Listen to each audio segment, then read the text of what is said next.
I've always said that I wanted to be remembered as a player that didn't waste a moment, didn't waste a day. And I felt extremely blessed by the God-given talent. But at the same time, I didn't take it for granted at all. The most important thing for me is to leave no stone unturned, get better every single day. And if I lived that way, then over time, I'd have something that was beautiful. But that was my philosophy. It seems like a pretty simple one, but if you live your life to just get better every single day, and do that for 20 years, what do you have? Like my kids at 2 could do a lot of things. Right? At 2, I could dribble a basketball, I could shoot a basketball on the Nerf hoop at the house, and I would go to practice with my father. I would observe my father. I'd sit and watch games with him. And was he your first coach? Yeah, I guess you could say that. A lot of things I learned by being around the game. Right? So by the age of 6, I was already strategizing versus other 6-year-olds. My brain cannot process failure. It will not process failure. Because if I sit there and have to face myself and tell myself, you're a failure, I think that's almost worse than death. At 13 years old, I played the longer game because my game wasn't about being better than you at 13. It was to be better than you when the chips are really on the line. So when we played at 13, I would size you up and see what your strengths and weaknesses are. How do you approach the game? Are you silly about it? Are you goofy about it? Are you good at it just because you're bigger and stronger than everybody else? Right? Or is there actually thought and skill that you put into it? Right? And when I'd play to my weaknesses. I wouldn't play to my strengths. I played to my weaknesses. Because when you're playing summer basketball, there's so many games. So there's not a lot of skill work being done. So when are you going to get better? Right? When you're playing in competition situations, you're only playing to your strengths. Why? Because you want to win. Right? So what I would do, I was work on the things during those games that I was weak at. Left hand, pull-up jump shot, post game. Right? So I have a strategy. And so then fast forward to when I'm 17, and my game is completely well-rounded, and that player at 13 that I saw at 13 is still doing the same shit at 17, now you got a problem. What was really your work ethic like, and for how long did you stay disciplined? Well, every day. Since for 20 years. It was an everyday process, and trying to figure out strengths and weaknesses. For example, jumping ability. My vertical was a 40, it wasn't a 46 or a 45. My hands are big, but they're not massive. Right? So you got to figure out ways to strengthen them so your hands are strong enough to be able to palm a ball and do the things that you need to do. Quickness, I was quick, but not insanely quick. I was fast, but not ridiculously fast. Right? So I had to rely on skill a lot more. I had to rely on angles a lot more. I had to study the game a lot more. And but I enjoyed it though. So like from the time I can remember when I started watching the game, I studied the game, and it just never changed. We were playing against the Lakers, Tom, and we were out here in LA. Look, I always try to outwork people, right? That's just how I made my mark. So the game was at 7. I was like, you know what? I'm gonna come to the Staples Center because we're playing. This is when the Lakers had Kobe and Shaq. Right. Okay, this is like the championship Lakers. I was like, no, I'm gonna get there at 3 o'clock, and I want to make sure I make 400 made shots before I go back into the room, and then I sit in the sauna and I get ready for the game. So, get in the car, get to the gym, get there, and as I'm walking onto the court, who do I see? I see Kobe Bryant, already working out. So once I set my foot across that line, I started working out. And so I worked out for a good hour and a half. And when I came off, after I was done, I sat down, and of course I still heard the ball bouncing. I looked down, I'm like, this guy's still working out. He was working out for it looks like he was in a dead sweat when I got here. Right. And he's still going. And it's not like his moves are nonchalant or lazy. He's doing game moves, I sit there and I unlace my shoes. I'm like, I want to see how long this goes. So I sit out there and watch 25 minutes. And he got done. I said, okay, I think I've seen enough. Go play, come back, get in the sauna, get ready for the game. That game, he drops 40 on us, okay? And after the game is over, I'm like, I have to ask this guy. I have to understand, why he works like that. Right. So after games, I'm like, hey, Kobe, like, why were you in the gym for so long? He's like, because I saw you come in. And I wanted you to know that it doesn't matter how hard you work, that I'm willing to work harder than you. You know, basketball for me was the most important thing. So everything I saw, whether it was TV shows, whether it was books I read, people I talked to, everything was done to try to learn how to become a better basketball player. Everything. And so when you have that point of view, then literally the world becomes your library to help you to become better at your craft. You have to do the hard stuff and watch that game and study that game to not make those mistakes over and over again just because you weren't brave enough to face it. You gotta deal with it. You gotta deal with it. Face it, learn from it. And all those little things, and it sucks. But you don't want to have that feeling again, do you? Right? So you gotta really study it, face it. And not to say you'll win the next time you face it, but at least you'll give yourself a better chance. Yeah. So when you think about the greatest players of all time, 90–80% of them have God gift of natural talent, ability, body, right? So Jordan, 48-inch vertical, right? You got the big hands, right? You got LeBron, right? You have Shaquille O'Neal, right? Then Magic, 6'9" point guard with vision. Kobe, standard.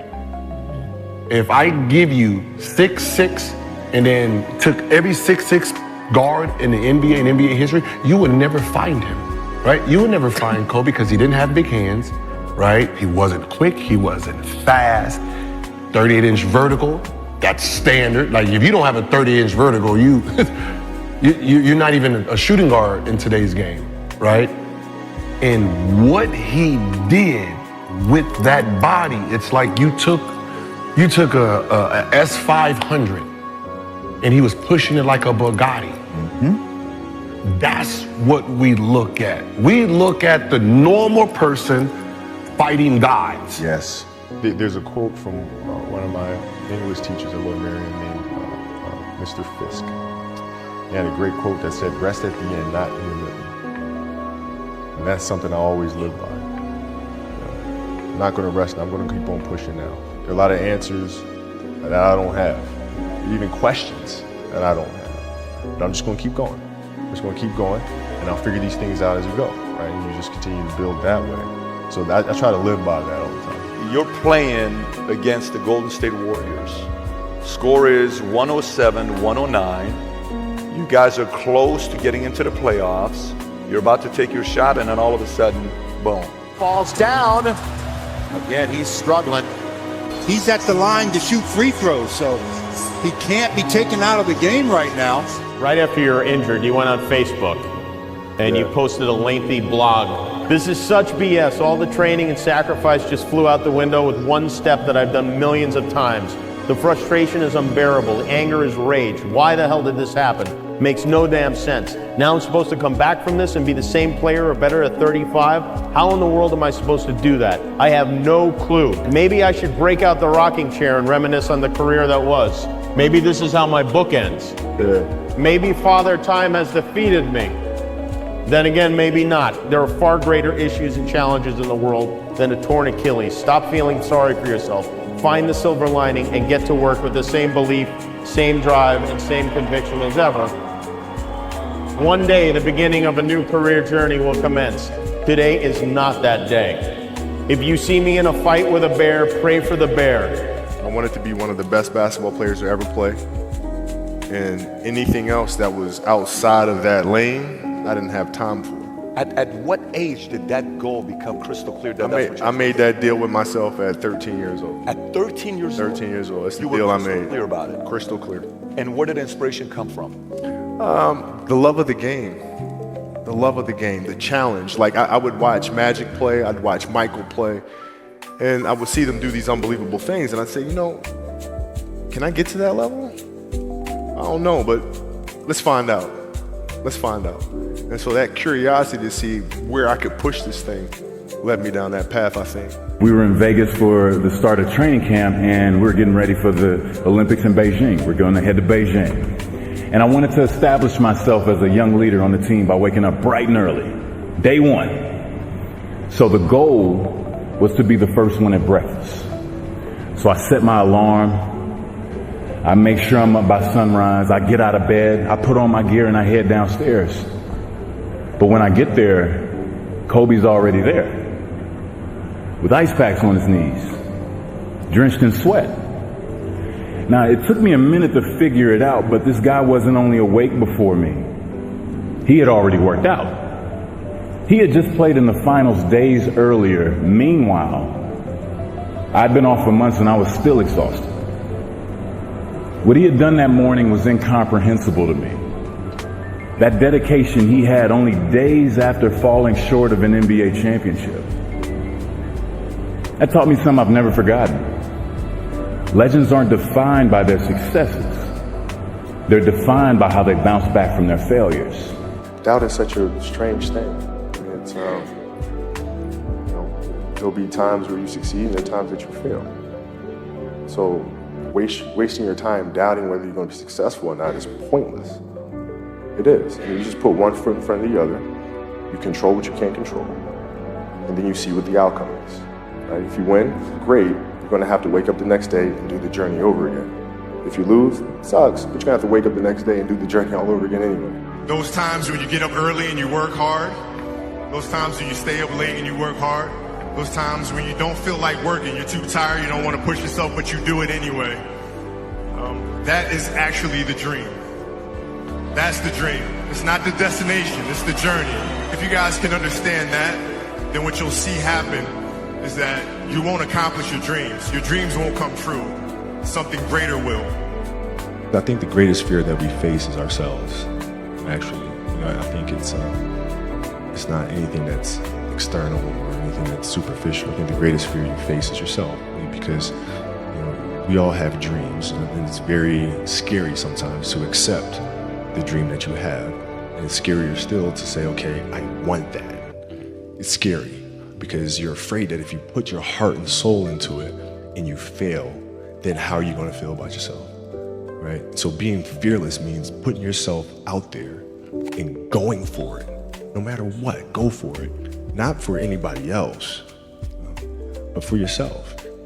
If your job is to try to be the best basketball player you can be, right? To do that, you have to practice, you have to train, right?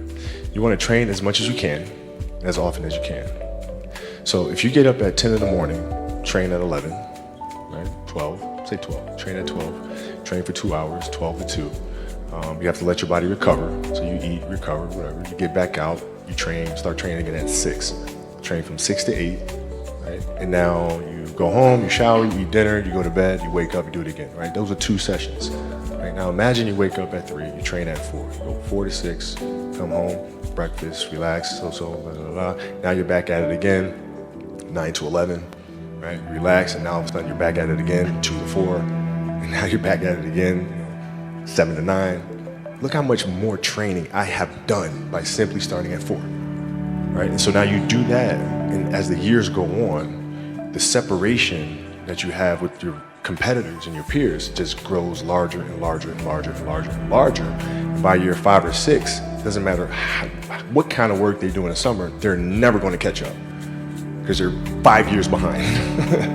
Right? So it makes sense to get up and start your day early because you can get more work in. If I start earlier, I can train more hours. And I know the other guys aren't doing it because I know what their training schedule is. Right? So I know if I do this consistently over time, the gap's just going to widen and widen and widen and widen and widen, and they won't be able to get that back. So to me, it was just common sense. I'm like thinking, how can I get an advantage? Oh, start earlier. And this is right after that playoff game. We flew back to LA that night, and I got home, it's probably like 3 in the morning, and I went down to the high school, which is down the street from our house. And the janitor let me in the gym, and I shot all day. All day. I mean, all day. And I didn't leave the gym. I just kept shooting and shooting and shooting and shooting and shooting and shooting and practicing and practicing. And I got a chance to let out the steam of disappointing my teammates and millions of fans. I got a chance to let all that out instead of bottling it up. And envision that moment over and over and over and over and over. That was a huge something for me because I felt like everybody had written me off after those air balls. You got a lot of people paying their hard-earned money to come watch you perform. It's your job to be in shape. It's your job to be strong enough to perform at that level every single night. And as a competitor, I'm not ducking shit. Like, it's not, oh my God, my back hurts, I'm sore, we gotta play Vince Carter and Toronto Raptors tonight. We actually had this happen. We had a game against Toronto in 2000, and Vince was tearing the league up. My back was jacked. But like the perception of that, like what? Kobe's missing a game against Toronto, Vince Carter, because my back was really spasming. But people will be like, what? Oh, he's ducking Vince. Excuse me? No, I don't think so. So I would be in the layup line like, okay, there's a lot of days where you can rest and recover. Today ain't one of them. Your back can bother you any other day. That shit ain't bothering me today. He gonna have to see me today. Yeah. Oh man. Yeah. A lot of the kids that I was playing against were inner city kids. Yeah. And so you're looking at me as if, okay, this kid's soft. Right? He's from the suburbs of Philadelphia. His father played in the NBA, played professionally. He's got it easy. Born on second, all this sort of stuff, right? And so they felt like they could try to be physical or try to intimidate me and do all this other stuff, which they couldn't, right? But now I'm saying, okay, well, you're trying to attack me. How am I going to attack you? How can I mentally figure out ways to break you down? How can I show you that, no, I have the edge, right? And so that's when it first started for me, is figuring out how to get the upper hand on an opponent that way. And what would you do to mentally break people down then? We used to have an All-American camp that I used to go to. And, at the time when I first showed up, I was a sophomore. And one of the things I would do is while everybody would be at the cafeteria work, eating and doing all sort of stuff, I'd just go back to the gym. They'd be resting, and they'd see me leave, right? But now you're in a tough position because you're like, okay, I want to be like, I'm following the kid to go work out, but I know he's working, and he's up early, and he's doing all this other stuff. And so that was my way of showing them, yeah, I may be from the suburbs, but you're not going to outwork me. Wow. And I'm mentally going to. Did someone teach you that? Was that just a thing that you decided, like, I'm going to get in people's minds? I think it's just figuring out ways to be better. But what does losing feel like to you? It's exciting. Why is it exciting? Because it means you have different ways to get better. There's certain things that you can figure out that you can take advantage of, right? Certain weaknesses that were exposed that you need to shore up, right? So it was exciting. I mean, it sucks to lose. Right. But at the same time, there are answers there. You just look at them. Because you get the information from losing more than from winning, probably. Yeah. I mean, the answers are there when you win, too. You just have to look at them, right? So it's a constant process. It's exciting when you win, it's exciting when you lose, because the process should be exactly the same, whether you win or you lose. As you go back and you look and you find things that you could have done better, you find things that you've done well that worked, figure out how did they work, why did they work, and how can you make them work again. And but the hardest thing is to face that stuff. I think the best way to prove your value is to work, is to learn, is to absorb, to be a sponge. You always want to outwork your potential. As hard as you believe you can work harder than that. And that's what I tried to do when I first came in the league. But basketball is such a direct competition sport. And me coming in at 17, I hated when my teammates would say, I get hit with an elbow, right? Shaq would hit me with an elbow in practice. And Nick Van Exel would come up and say, are you okay? I'm like, what? Wow, are you okay? What the hell's wrong with you? So I always had that extra chip on my shoulder. So every day in practice for me was really trying to annihilate everybody that I was playing against. Because I wanted to prove you don't need to babysit me. I'm fine, Mamba mentality simply means trying to be the best version of yourself. That's what the mentality means. It means every day you're trying to become better. And it's a constant quest. It's an infinite quest. So starting at the age of 2, when I first started playing the game, and on and on and on, I always ask questions. I always try to get better every single day. The lesson I cherish the most is how important it is to love what you do. If you love what you do and it's making you happy, all the hard work and perseverance will pay off. When you know you're truly giving it your all, there is no greater feeling in the world. I once had a guidance counselor tell me that I shouldn't play basketball, that it would never amount to anything for me. You know what? Much to your surprise, I took that counselor's advice. I took it and I used it to be the best basketball player I could be.